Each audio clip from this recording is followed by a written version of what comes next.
وہ مشہور شاعر سندھ کے گزرے ہیں بختہ، تو وہ کہتے ہیں کہ بھائی جو حضور علیہ السلام معراج پر تشریف لے گئے تھے تو انہوں نے اپنے پاؤں میں ایک جوتی پہن رکھی تھی، جوتی مبارکہ.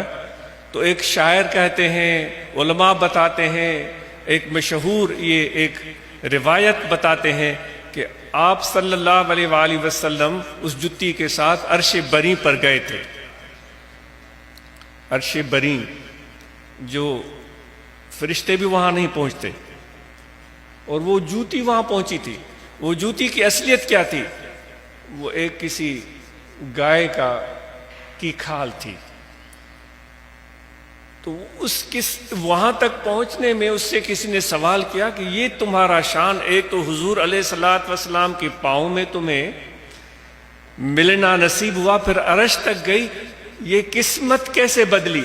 اس نے کہا میں تو ایک گائے کی کھال تھی، ایک کسائی کے ہتھے چڑھی، اس نے مجھ پر تکبیر پڑھی اور مجھے ذبح کیا. اب دیکھو اس سے زیادہ تکلیف کیا ہو سکتی ہے؟ ایک جانور پر چھری پھیرے تکلیف دہ چیز ہے. اس کھال نے کہا کہ یہ تکلیف میں نے برداشت کی، پھر میں کسی رنگ ریز کے ہتھے چڑھی، اس نے مجھے بھگوئے رکھا، اس پر مسالے لگائے، محنتیں کی، مجھے کوٹتا رہا، بناتا رہا، اور پھر یہ سارے مرحلے، پھر میں ایک چمڑا بن گئی.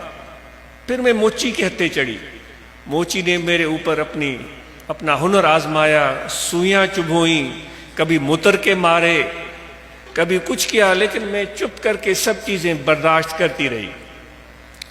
پھر میری ایک شکل جتی کی سی بن گئی، پھر میں بازار میں پہنچی، پھر کسی نے مجھے خریدا، پھر اس نے تحفہ حضور علیہ السلام کی خدمت میں پیش کیا. جب اتنی تکلیفیں میں نے برداشت کی، تب میں محبوب کے پاؤں تک پہنچی.